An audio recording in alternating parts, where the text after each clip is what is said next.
Dobar dan, ja sam Daša, ovo je životinje. Prošli put ste nas bacili u kant za smeće, ne znam ni ja zašto, ali opet ćemo vidjeti šta imamo u torbi. Ali, ajde pogledaj. Jel možete nam vika torba? Mislim kata. Ja sam karta!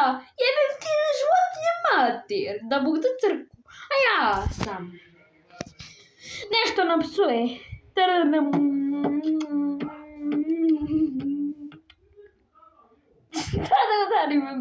uradimo da otjeramo ovaj oblak.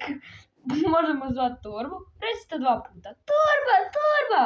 Dobro, hajde. Jesam torba. Što treba pomoći Daša i životinju da otjeraj taj oblak? Ide u ne znam nija gdje. TV, kišobar, čekić, patka, banane i hljeb. Čekić! O dobro! Ništa, hajde. Evo. Možda da bacimo na njega. Joj!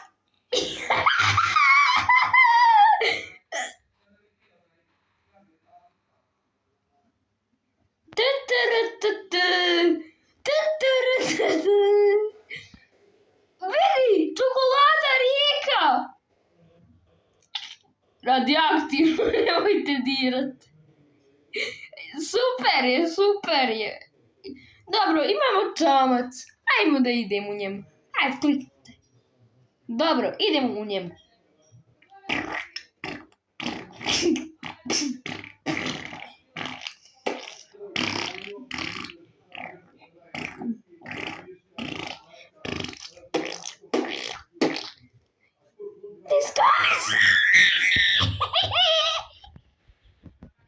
Pusti me!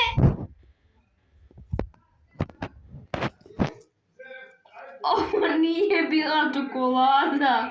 Šta bi ovo moglo biti? Ja vidjela sam septičku.